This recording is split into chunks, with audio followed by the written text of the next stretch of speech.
Hi, I'm Carl Smith, Head of Clinical Development for Emergency and Critical Care at the College of Paramedics. I'm here today to help discover more behind the story of JRCALC and how it works. I'm delighted to be joined by Dr. Alison Walker, who has been on the JRCALC Committee since 2005 and Chair since 2020. Alison is also the Medical Director of the West Midlands Ambulance Service. Also from JRCALC Committee, we welcome Dr. Simon Brown. Simon is JRCALC Editorial Lead and has been on the committee for over 20 years. Simon is an Assistant Medical Director for South Central Ambulance Service and has recently retired from general practice. And last but by no means least, we welcome Steve Irving, Executive Officer for the Association of Ambulance Chief Executives, AACE, who have been partners in the publication of JRCALC Clinical Guidelines since 2013. So what does JRCALC stand for? JRCALC are the Joint Royal College's Ambulance Liaison Committee and are responsible for the production of clinical guidelines for UK ambulance clinicians. The aim of this video is to share information about JRCALC and the history of the group and the processes behind the development of the guidelines. So Alison, what is JRCALC? So the JRCALC Committee is made up of a large number of clinical experts from across the UK, and they're there on behalf of colleges and Royal Colleges. So we include paramedics, doctors, nurses, midwives, pharmacists, and we also include representation from the National Ambulance Service Medical Directors Group and the Ambulance Lead Paramedic Group. Just to be clear, we don't choose the people who come. The colleges, Royal Colleges and other organisations choose the representatives and they are nominated to join the JRCALC Committee. So JRCALC, they develop the guidelines, or we develop the guidelines, a better way of putting it, on behalf of the Association of Ambulance Chief Executives. But we are an independent committee, so we develop the guidelines based on the best evidence available, and we're linked through the Library and Knowledge Service, so they do literature searches for us. And we also use expert opinion from across all the colleges and Royal Colleges and organisations. Once the guidelines have been developed and signed off by the JRCALC Committee, they are shared with NASMED, the National Ambulance Service Medical Directors Group, who approve the guidelines on behalf of JRCALC before they're published. So thanks Alison. So how was JRCALC formed? When was it introduced and what was in place before this? Yeah, so the JRCALC Committee was formed in 1989, and prior to that there had been over 30 ambulance services, and each of them had had what was known as a medical steering group that was made up of local experts, including doctors and some paramedics, and each ambulance service basically wrote their own clinical practice guidelines. And there had been talk for a few years about trying to standardise clinical practice so that people across the UK receive standardised care, no matter which ambulance service responded. So in 1989, JRCALC was formed, and that took over the process really from medical steering groups. So there's been several editions of the JRCALC guidelines over the years. The first ones were published around the early 2000s, and then we've had a sequence of them. So we had 2016, 2019, 2022. But more recently, the guidelines have been on the app, which make them much more accessible for clinicians providing care for patients when they're out doing that, rather than the printed version that we had previously, which is now mostly used as a reference book. So Steve, what role does AACE play with JRCALC? AACE is the Association of Ambulance Chief Executives, and the key members of the Association of Ambulance Chief Executives are the Chief Executives of each of the ambulance trusts across the UK.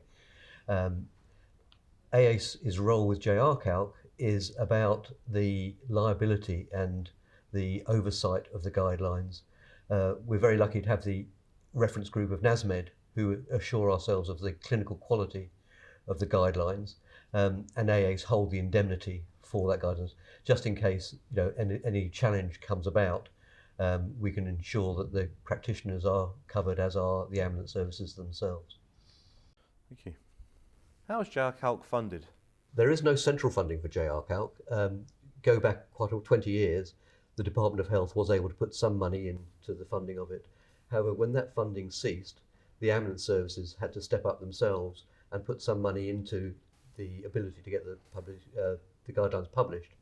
So in 2011 and 2012, when the Association of Ambulance Chief Executives contracted with Class Professional Publishing to produce the guidelines, since then it's been self-funding.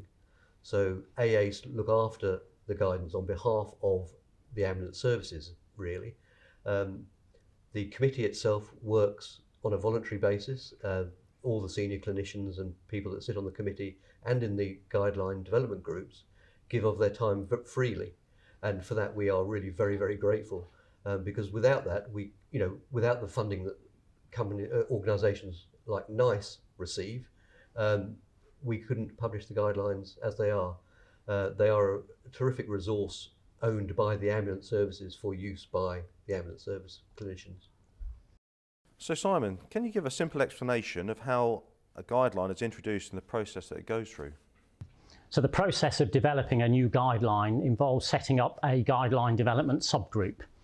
On that group, we include subject expert matters, ideally with experience in pre-hospital care.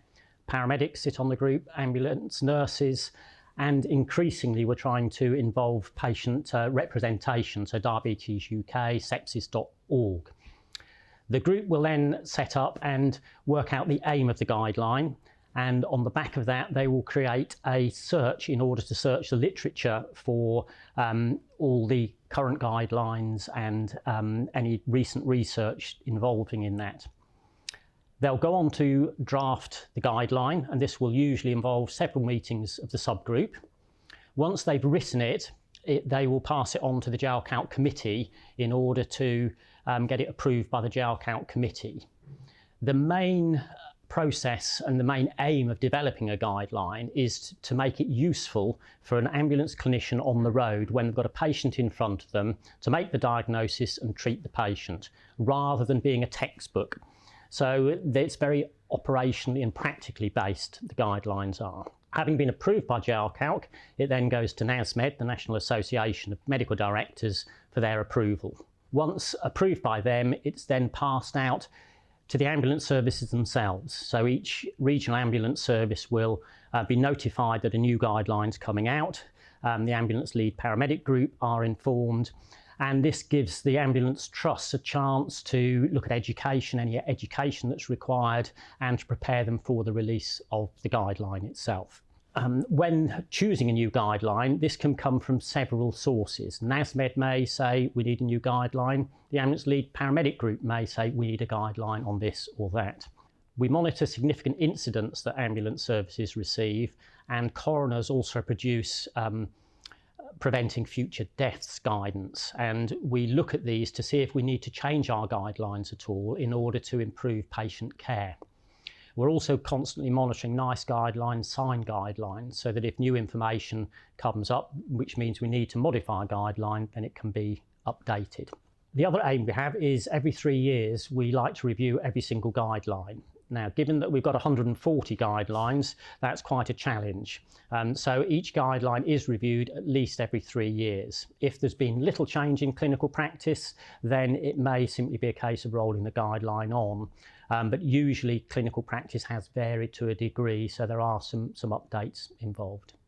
Great, thank you. So Steve, when were the ICPG and JRCALC Plus apps released, and how did they come about?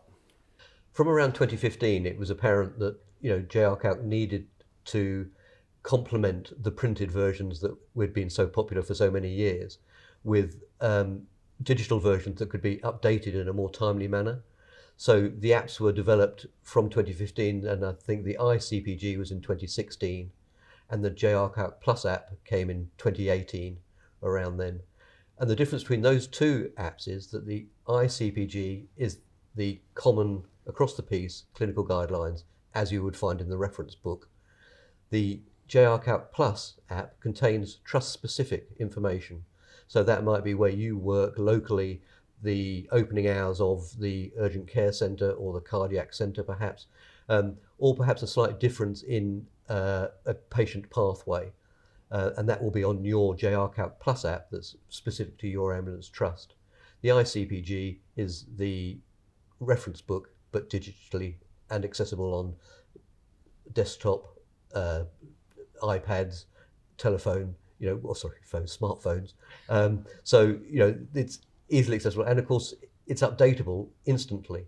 If we should find there's and as happened in COVID, there was some information coming out, we were able to update trust-specific apps very, very quickly with specific treatments. Thank you very much.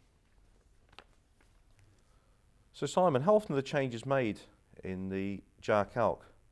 I noticed there seems to be a lot more releases now than when we had the books, now that we've got the app on our phone. The advance of digital technology means that we are able to push out updates much more frequently than we did printing the printed version. We aim to put out updates 3 to 4 times a year. Each update involves quite often 1 or 2 new guidelines, as well as updates to the existing guidelines, which will have undergone their annual 3-yearly review, or it may be that clinical practice has changed in a particular area and that we aim to update the guidelines accordingly. How often is the book printed? Do I need a reference book now if I have the app?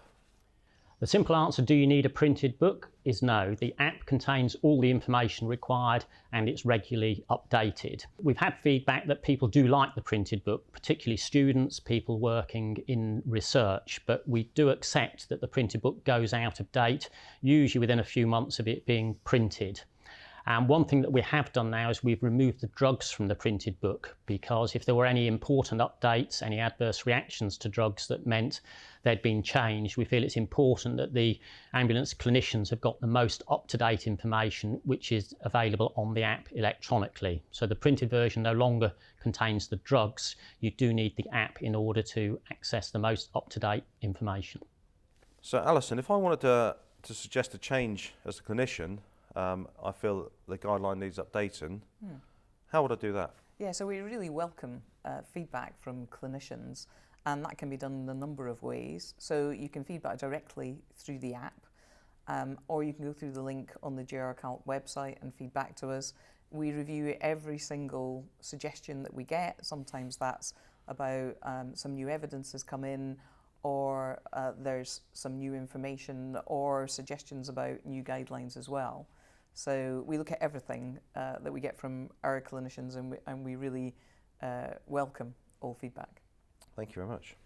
So Simon, there seems to be quite a lot of variation in ambulance services. How do we improve the consistency in the practice throughout the UK? Well, when the guidelines were first introduced at the beginning of the millennium, the main push for the guidelines was that it was recognised that there was great variance in what service you'd get clinically from the ambulance service around the country. So the JRCALC clinical practice guidelines have been produced to try and make the clinical diagnosis and treatment around the country to be as close to the same wherever you live as possible. However, it is recognised that the country is a big place. We've got urban areas, we've got very remote areas. And as well as that, the commissioning of health services, particularly in relation to stroke services, cardiac services, major trauma centres, does by necessity vary around the country, partly through geography and where the population are. So some variation you would expect. And where we feel there may be variation, the guidelines does state that the default when you're caring for a patient is to follow the local care pathways, because these will be designed for your area in the best interests of your patients. So there will always be some variation. However, the underlying clinical pathways for the patient we aim to remain the same across the country. Some ambulance trusts are very forward-looking, and working with their local networks will introduce some new treatments. We monitor this, and if there is an improvement to patient care, then we will review it and may include it in the national guidelines for adaptation around the country generally. It's also worth pointing out perhaps that social media can be a very quick way to communicate with colleagues around the country, and we're sometimes aware of discussions around JRCALC and guidelines, and as clinicians discuss their practice, and sometimes a forward-thinking clinician may well have heard a lecture or seen a new paper published and suddenly be critical of JRCALC that we're not doing that. Why not? I've read about it, it must be the right thing to do. It's important to remember that JRCALC is governed by a process for good reason, in as much as that to assure governance of the guidelines and that the standards that we adopt are best practice and not an outlier to practice, which some published papers can be outliers. So sometimes changes to practice do take time, but we would encourage anybody that takes to social media to perhaps copy JRCALC in, raise it with us first, and then we can, undertake the process of understanding whether our practice needs improving or not. So it's really helpful to hear the social media comments, to have feedback, and we can then act on that. Thank you very much. So, Alison, I noticed that most trusts are now not issuing the pocketbooks to their staff. Is there a plan to stop producing them altogether as we move away from paper?